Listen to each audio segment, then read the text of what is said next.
The mining vessel Carson's Hope drifted through the Kuiper Belt's endless night, its external lights dimmed to match the distant starlight. From the outside, it looked like any other independent mining ship.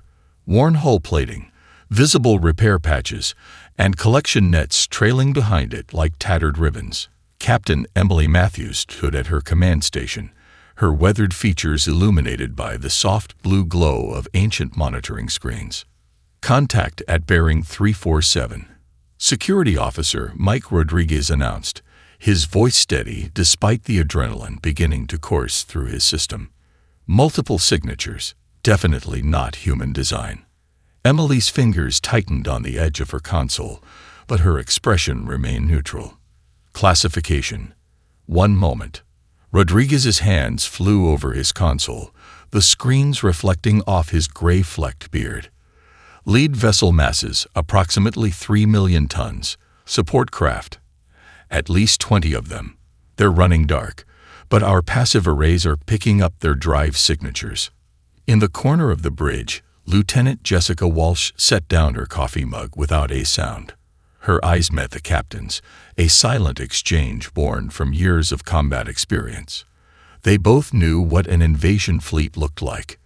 Status of the mineral processor, Emily asked, her tone casual, as if inquiring about the day's routine operations. Chief Engineer Jake Morrison answered from his station, understanding the hidden question. Running at 30%, Captain. Plenty of capacity if we need to process more. Materials. His fingers brushed against the modified control panel, where the word weapons had been carefully filed off years ago. The alien fleet drew closer, their massive shapes finally becoming visible on the main display. Their ships resembled predatory fish, all sharp angles and forward-swept fins, their hull plating an iridescent black that seemed to swallow light. They're scanning us, Rodriguez reported, watching the sensor readouts. Very thorough, but they're only seeing what we want them to see. He allowed himself a small smile. The masking systems are working perfectly. To them, we look like we're held together with duct tape and prayer. Emily nodded, years of training keeping her voice level. Navigation, begin calculating escape vectors, but don't plot them yet. Engineering, start the shutdown sequence. Make it look natural, like we're having system issues. She paused, watching the alien fleet's formation. Communications, stand by for.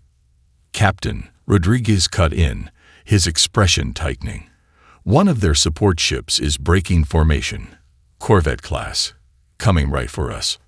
On the main screen, a smaller vessel peeled away from the fleet, its predatory shape growing larger as it approached.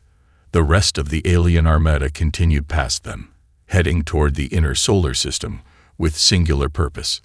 They think we're not worth the main fleet's time, Jessica observed, her voice carrying an edge of anticipation. Just like the raiders at Sarah's station. Emily's mind flashed back to those days. The brutal close-quarter fighting, the ambushes in maintenance tunnels, the hard-learned lessons about using an enemy's arrogance against them. Her crew had been there too, fighting through the darkness of the asteroid mines. They'd emerged changed, hardened, but more importantly, they'd emerged victorious. Battle stations, she ordered quietly. But keep everything hidden until I give the word. Let's show our visitors some proper mining belt hospitality. Around the bridge, her crew moved with practiced efficiency. Weapon systems disguised as mining equipment hummed to life, hidden behind false power signatures. Armored panels designed to look like cheap replacement parts shifted imperceptibly into combat positions. The Carson's Hope continued to drift, playing the role of helpless prey to perfection. Inside her hull, 12 veterans of humanity's darkest battles prepared to remind the galaxy why the Belt Wars had ended not with a surrender, but with a victory that made the inner system peace delegations tremble. The alien corvette drew closer, its crew no doubt congratulating themselves on finding such an easy target. They had no way of knowing that their seemingly simple mission was about to change the course of the coming war, or that their report about the primitive mining vessel would never be sent. Sub-Commander Vexter watched through the Night Talon's forward viewport as his boarding shuttle approached the human vessel. His upper mandibles clicked in amusement at the crude repair patches dotting the ship's hull, each one a testament to the primitive nature of his prey. "Cutting through their airlock now, Commander," the assault team leader reported. "Their hull material is surprisingly dense, but nothing our plasma torches can't handle." In the shadows of the Carson's Hope's maintenance shaft, Lieutenant Jessica Walsh watched the alien's entry through a concealed camera feed. Her hand rested on the combat webbing hidden beneath her mining uniform, where a neural disruptor, salvaged from the Belt Wars, waited silently. There, through the outer door, she whispered into her subcutaneous communicator. The device, invisible to standard scans, carried her voice to the rest of the hidden crew. 6 in the first wave. Full combat gear, but their formation is sloppy. They're not expecting resistance. The boarding party entered the ship's main corridor, their weapon-mounted lights cutting through the dimness. Steam hissed from overhead pipes, a touch added by Chief Engineer Morrison to create the illusion of poor maintenance. The aliens' boot steps echoed on the metal deck plates, each sound carefully transmitted through the ship's modified sensor network. "Engineering section clear," the lead alien trooper reported, his voice carrying a note of confusion. "But the systems are still active. Coffee maker in the break room is still hot." Jessica allowed herself a small smile. Hannah Mitchell, their medical officer, had timed that detail perfectly.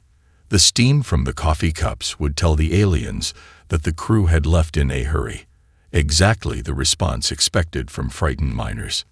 The boarding party split into 2 teams, just as Captain Matthews had predicted. Their arrogance made them predictable, their contempt for human technology leading them deeper into the trap. "Movement," one of the aliens called out, his weapon snapping up to track a shadow that flitted across a junction. Humanoid figure, heading into the cargo hold. Through her camera feed, Jessica watched Tommy Williams, the source of that shadow, slide silently into position. The former Special Operations soldier had spent 3 years fighting in zero gravity during the Belt Wars. To him, the ship's cramped corridors were a perfect hunting ground. "Probably just some scared miner," the alien squad leader growled. "Branch out. Find them. Command wants test subjects, not corpses." The aliens moved deeper into the ship, their confidence growing with each empty compartment they found. They passed within inches of hidden weapon caches and concealed observation posts, never realizing that every step took them further from their only escape route. In the ship's environmental control center, Kyle Peterson monitored the aliens' progress through multiple sensor systems. His fingers danced across controls that had been carefully modified to look outdated while containing cutting-edge technology. "They're approaching Junction 7, he reported. "Right where we want them." Captain Matthews' voice came through the secure channel, calm and measured. "Status of their ship. Holding position 500 meters off our port side," Rodriguez answered from his security station. "Their shields are up, but they're not combat charged. They still think we're harmless." The alien boarding party reached a large cargo bay, their lights playing across stacks of mineral containers and mining equipment. One of them approached a strange shadow on the wall, his scanner extended. "Sir, something's wrong with these readings," he started to say. "The metal content in these walls is..." The words died in his throat as the shadow moved, revealing itself as a cleverly designed access panel. Behind it, Jessica Walsh aimed her neural disruptor with the steady hands of someone who had fought through the darkness of 1,000 asteroids. "Welcome aboard," she whispered, though the aliens couldn't hear her. "Time to show you why they called us the Ghosts of the Belt." The neural disruptor made no sound when Jessica pulled the trigger. One moment, the alien scout was standing. The next, he crumpled to the deck like a puppet with cut strings. His companions didn't even notice his fall. The sound of his body hitting the floor was masked by the carefully modulated hum of the ship's faulty environmental systems. First contact achieved, Jessica whispered into her communicator. Moving to Phase 2. Captain Matthews' voice came back clear and sharp through the subcutaneous device. Execute on your mark, Lieutenant. Engineering, prepare for section rotation. In the ship's core, Chief Engineer Jake Morrison's hands flew over his real control panel, hidden behind what appeared to be a routine maintenance access point. Ready on your mark. Gyroscopic compensators are primed. The remaining aliens spread through the cargo bay, their weapons sweeping back and forth as they searched for the elusive crew. One of them paused near a stack of mineral containers, his scanner beeping. "Sir, these readings don't make sense," he called out. "The mineral content is all wrong. It's like..." Now, Jessica's command cut through the secure channel. Morrison slammed his hand down on the controls. The entire cargo section of the Carson's Hope suddenly rotated 45 degrees along its central axis. To the aliens, it would have seemed like reality itself had twisted. Walls became floors, ceilings became walls, and their formation was split apart as new bulkheads slid into place. The alien squad leader found himself suddenly alone, separated from his team by walls that hadn't existed seconds ago. His combat training kicked in, and he raised his weapon. Just as Tommy Williams dropped from what had been a maintenance shaft, but was now a horizontal tunnel. "They're not miners." The squad leader managed to shout into his comm unit before Williams' combat knife, a special alloy designed to penetrate personal shields, found its mark. Through the ship's internal sensors, Rodriguez watched the chaos unfold. "They're trying to regroup in Section 4, he reported. "Right where we want them." The remaining aliens backed into a defensive circle, their weapons pointed outward. Their training was starting to override their surprise, but they were fighting in an environment that defied their understanding of ship architecture. Hull breach protocols detected on their ship, Communications Officer Lisa Thompson called out. "They're starting to realize something's wrong." Captain Matthews nodded. "Time to show them just how wrong. Execute Pattern Sierra 7. Throughout the Carson's Hope, hidden panels slid open. The ship's primitive mining lasers revealed their true nature, each one a carefully disguised military-grade weapon, salvaged and modified from the Belt Wars. The aliens found themselves caught in a web of targeting lasers, each one promising death from a different angle. "This is Captain Emily Matthews of the Carson's Hope," her voice boomed through the ship's internal speakers. "To the remaining members of the boarding party, you have 10 seconds to surrender."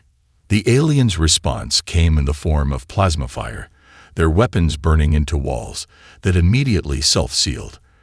Another mining safety feature that had far more combat-oriented origins. "Hard way it is," Matthews said quietly. "Ghost Team, you're clear to engage." From multiple hidden compartments, the rest of the crew emerged.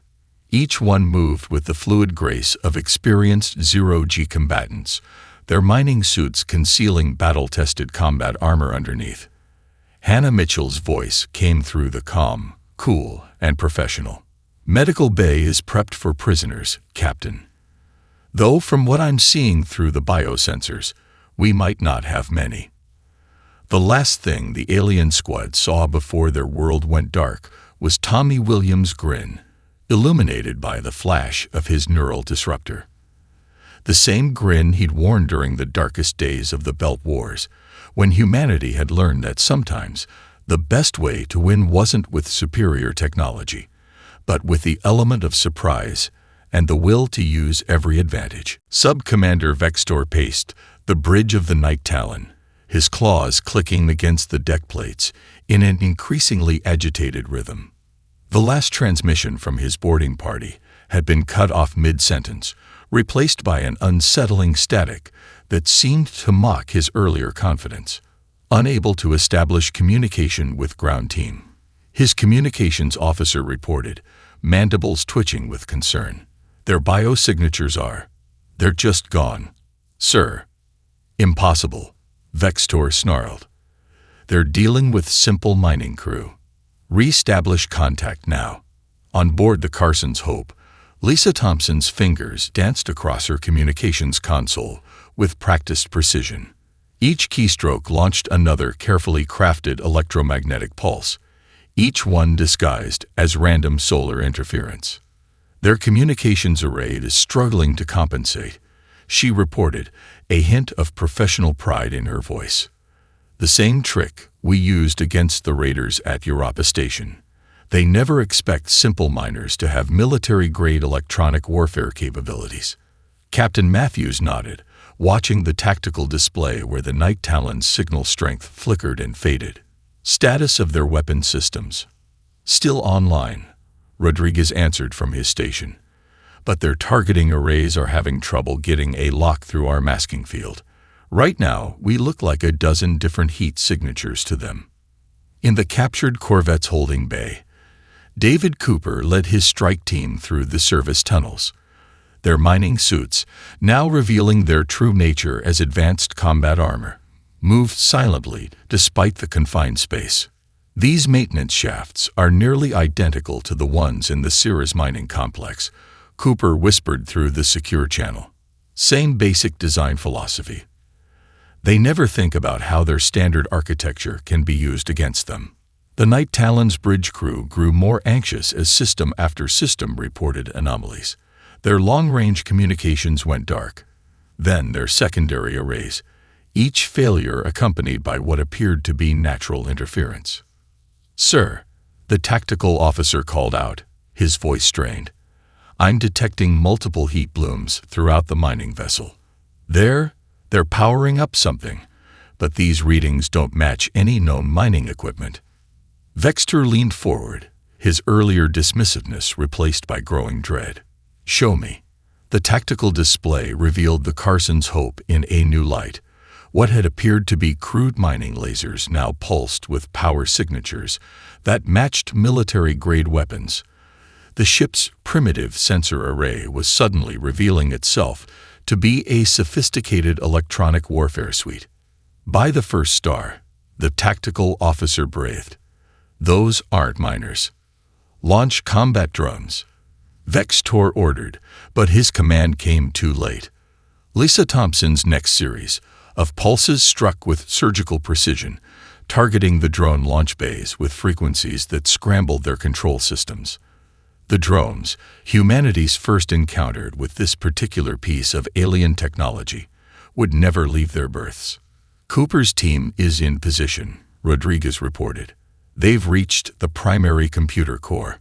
Captain Matthews allowed herself a small smile. "Send the message. Let's make sure our friends understand exactly who they're dealing with."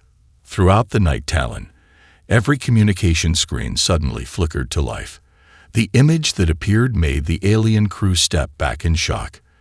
It was footage from the Belt Wars, showing the Carson's Hope and her crew in their true element, executing combat maneuvers that had earned them their reputation as the Ghost Brigade's elite. "This is Captain Emily Matthews." Her voice echoed through the alien ship speakers. "Perhaps we should discuss the terms of your surrender before any more misunderstandings occur." Vextor stared at the screen, finally understanding the true nature of the trap he'd walked into. His ship, pride of the Sktheri scout fleet, had been systematically blinded, isolated, and infiltrated by what he'd dismissed as primitive prey. And now, as warning klaxons began to sound throughout his vessel, he realized that the real battle was only beginning. The industrial plasma cutter hummed to life in Hannah Mitchell's hands, its safety limiter disengaged with a few quick commands. What the Sktheri had dismissed as a simple mining tool was about to demonstrate its true purpose, a purpose that had once carved through the armored hulls of pirate vessels during the Belt Wars. "Breaching team in position," she reported, her voice steady, as she braced against the modified support frame of her mining suit, "ready to make our own door." Kyle Sparks Peterson stood ready behind her, his hands on the controls, of what appeared to be a standard mineral separation unit. The device's powerful electromagnets had been specifically modified for this moment, ready to turn the aliens' own armor against them. They're clustering their forces in the main junction, Rodriguez called over the comm. 23 hostiles, heavy combat loadout. They think they're setting up an ambush. Captain Matthews' voice carried a note of grim satisfaction. Let's show them what real ambush tactics look like. Execute Pattern Delta. The Carson's Hope's external mining arms, each one actually a disguised grappling system, suddenly whirred to life. Their magnetic clamps, designed to hold asteroids for processing, latched onto the Night Talon's hull with devastating force. Contact established, Chief Engineer Morrison reported, beginning structural resonance. The mining arms began to vibrate at precisely calculated frequencies, sending shockwaves through the alien ship's hull. What had started as a technique for breaking apart stubborn asteroids now served to disrupt the corvette's shield harmonics. Inside the Night Talon, Vextor felt his ship shudder. Status report. Shield integrity failing, his engineering officer called out. They're using some kind of mining equipment, but these energy signatures are impossible for civilian hardware. Hannah's plasma cutter sliced through the weakened hull like a hot knife through butter, carving a perfect circle in the alien metal. The section blew inward, and Kyle's modified electromagnets immediately activated, yanking the surprised defenders off their feet as their own armor betrayed them. Breach point secured, Hannah announced, already moving through the opening with the practiced grace of someone who'd done this 100 times before. They really should have studied their Belt War history. This is how we took back the Ganymede processing station. Jessica Walsh led the second strike team through another access point, her neural disruptor working in perfect sync with Tommy Williams' adapted mining charges. The simple excavation explosives had been modified to generate localized electromagnetic pulses, temporarily disabling the aliens' combat systems. Their command structure is breaking down, Rodriguez observed through the tactical feed. They're not used to fighting enemies who know their ships better than they do. Captain Matthews watched the tactical display as her crew moved through the Night Talon with methodical precision. Each team member used their specialized knowledge of both mining operations and combat to turn the aliens' own ship against them. Lisa Thompson's voice cut through the comm channel. Captain, I'm detecting power fluctuations in their engine core. They're trying to initiate an emergency restart. Not today, Matthews responded. Morrison, show them why they should have paid more attention to our mineral processing equipment. The chief engineer activated the Carson's Hope's most carefully hidden weapon, a magnetic containment system originally designed for handling radioactive ores. The focused field it generated now reached out to the Night Talon's engine core, disrupting the carefully balanced plasma flow. Sub-Commander Vextor watched in horror as his ship's systems cascaded into failure. What he had dismissed as primitive mining tools were being used in ways his military training had never prepared him for. His crew, the pride of the Sktheri scout fleet, were being systematically outmaneuvered by humans using technology he had written off as obsolete. Sir, his tactical officer called out, voice shaking. They're not just beating us. They're teaching us a lesson. And indeed they were. Every disabled system, every breached compartment, every defeated defender served as a brutal education in the danger of underestimating human ingenuity. The Carson's Hope crew wasn't just winning. They were creating a legend that would haunt the Sktheri fleet for years to come. First Officer Ryan Crypto Anderson moved through the Night Talon's data core like a ghost, his modified mining suit's cooling system keeping him invisible to the ship's internal thermal sensors. Years of decoding pirate transmissions during the Belt Wars had taught him that the most valuable intelligence often hid in plain sight. Primary access terminal located, he whispered into his comm. But something's different about their security protocols. They're not just protecting combat data. Captain Matthews' voice came back clear through the secure channel. Elaborate. The encryption level is too high for fleet movements or standard military intelligence. Ryan's fingers flew across his neural interface, the device converting the alien code into recognizable patterns. This is Black Project-level security. In another section of the ship, Jessica Walsh and her team kept the remaining alien crew contained, their mining lasers, now revealed as military-grade weapons, covering every approach. Through the security feeds, they watched as more of the Scytheri soldiers surrendered, their confidence shattered by the humans' unconventional tactics. Multiple data streams identified, Ryan reported, his voice tightening. Captain, you need to see this. They're not just planning an invasion. They're planning an extinction event. The data scrolling across his display told a horrifying story. The Scytheri fleet wasn't armed with conventional weapons. They carried engineered biological agents designed to rewrite Earth's entire biosphere. Their scientists had studied human biology through captured colonial specimens, creating a virus that would turn humanity's own cellular structure against them. Sending you the technical data now, Ryan said, his modified mining suit's communications array encrypting the transmission. But there's something else, something about their command structure that could change everything. Captain Matthews studied the information flowing across her display. Show me. The Scytheri military is built on absolute hierarchy, Ryan explained, still mining through the data core. Every action, every decision must flow through proper channels. Their entire strategy relies on perfect communication and rigid command structures. Lisa Thompson's voice cut in from her communication station. That's why they're so vulnerable to our electronic warfare. They can't adapt without direct orders from above. Exactly, Ryan confirmed. But it goes deeper. Look at their fleet formation protocols. Every ship has a designated position. Every squadron has predetermined response patterns. They've never faced an enemy that could exploit that kind of rigid thinking. Hannah Mitchell added her analysis from the medical bay, where she was studying the captured aliens' biology. Their neural structure shows signs of genetic engineering, generations of selection for obedience and conformity. They literally can't think outside their programmed responses, and that's their fatal flaw, Captain Matthews said, the pieces falling into place. They've made themselves vulnerable to asymmetric warfare.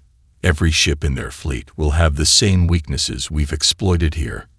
Ryan's next discovery made him pause. Captain, I've found their complete battle plans. The main fleet, they're not just targeting military installations. Their first strike is aimed at civilian mining colonies. They think those will be their easiest targets. A grim smile crossed Matthew's face. Then they really don't know what they're walking into. The outer colonies are full of ships like ours, crews who fought in the Belt Wars. Every mining platform is a potential fortress, every civilian vessel a possible warship in disguise. Data download complete, Ryan reported. But there's a problem. Their systems are set to automatically purge if we try to access their fleet communication codes. We can't warn Earth through normal channels without losing critical intelligence. Then we don't use normal channels, Matthews decided. Lisa, remember how we used to hide messages in mineral survey data during the corporate wars? Already on it, Captain, Thompson responded. Give me 10 minutes to set up the carrier wave. We'll hide our warning in what looks like random sensor echoes from our mining equipment. The Carsons' hope had started this day as apparent prey, but now they held the key to humanity's survival. Every piece of intelligence they'd gathered, every weakness they'd discovered, would help transform the coming invasion into a lesson about the danger of underestimating human adaptability. Lisa Static Thompson's fingers danced across her communication console, each keystroke part of an intricate dance she'd perfected during the Belt Wars. The screen before her displayed what appeared to be standard mining telemetry, radiation patterns from mineral samples, equipment diagnostics, and routine sensor suites. "Converting the first data packet now," she announced, her voice tight with concentration. "Using the old miners can't. We developed during the corporate raids. Every radiation spike will carry part of the message." Kyle Peterson worked beside her, his engineering skills helping to disguise their warning within seemingly random equipment malfunctions, modulating the carrier wave through our mineral processing arrays. To anyone watching, it'll look like we're having standard hardware issues. Captain Matthews studied the complex pattern of signals they were creating. Will Earth's defense networks recognize the code? They better, Lisa replied, a hint of pride in her voice. Half their cryptography teams learned these methods from us during the Belt Wars. We're using the emergency recognition patterns we developed when the raiders tried to take the Jupiter refineries. In the captured computer core of the Night Talon, Ryan Anderson continued to feed them critical intelligence about the Sktheri fleet, their bioweapon deployment protocols, fleet movement patterns, command structure vulnerabilities. Everything we found is being encoded into the transmission. The message they were building was unlike anything in standard military communications.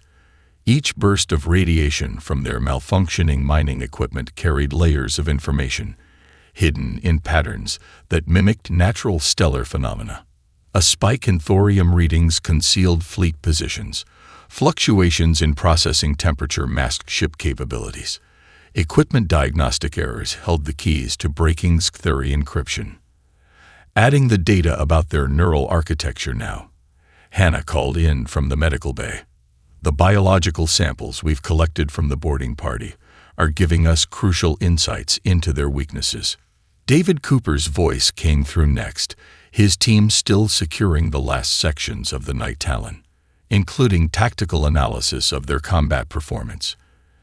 Every mistake they made, every vulnerability we exploited, it's all going into the message. The complex transmission continued to build, layer upon layer of vital intelligence, hidden within what appeared to be the normal background noise of a mining operation. To most observers, the Carson's Hope would look like a damaged vessel experiencing multiple system failures. Only those who knew what to look for would see the truth. "Message assembly at 60%, Lisa reported, adding combat footage from our engagement. "The defense networks need to see exactly how effective our mining equipment was against their technology." Jake Morrison's voice cut in from engineering, incorporating power signature data. Every reading we got from their systems, every frequency their shields operated on. It's all being encoded into what looks like routine power fluctuations. The bridge of the Carson's Hope had become a hub of concentrated activity, each crew member contributing their specialized knowledge to the warning they were crafting. Years of fighting in the darkness of the belt had taught them how to communicate when normal channels were compromised, how to hide critical information in plain sight. "Embedding final tactical assessment," Captain Matthews said, her eyes on the displays showing the Sktheri fleet's position. "Special focus on their over-reliance on Central Command. Every mining colony, every independent vessel needs to know they can fight back." "Transmission ready," Lisa announced. "But we'll only get one shot at this. The moment we start broadcasting, any nearby Sktheri ships will know something's wrong." Matthews nodded, her decision already made. "Send it, and add one more message. Remember the Belt Wars. Every miner is a fighter. Every tool is a weapon. They think we're prey, but we've been here before, and we know how to win." The Carson's Hope's communications array came to life, broadcasting what appeared to be a standard distress beacon, but hidden within that signal was everything Earth would need to survive the coming storm. A testament to human ingenuity, wrapped in the simple disguise of a mining ship's final transmission. The Carson's Hope drifted through the darkness of the Kuiper Belt, its external lights still dim to match the distant starlight. Behind it, the captured Night Talon followed on a slave circuit, its once proud bridge now silent and dark. To any observer, they would have looked like nothing more than a mining vessel and its support ship, making their way through the outer reaches of the solar system. Captain Matthews stood at her command station, watching the tactical display where the main Scytheri fleet's position was marked in angry red. Status of the transmission. Confirmed receipt at 3 different relay stations, Lisa Thompson reported, a smile in her voice. They're already breaking down the encoding. Earth Defense Command recognizes our old Belt War protocols. The news spread through the ship, each crew member understanding the significance. Their warning would reach not just the military, but every mining colony and independent vessel in the system. The knowledge they'd gained would transform what the Scytheri had planned as an easy conquest into a nightmare of asymmetric warfare. Multiple signals detected. Rodriguez called from his station. The mining colonies are already responding. They're implementing our tactics, disguising their defense preparations as equipment malfunctions.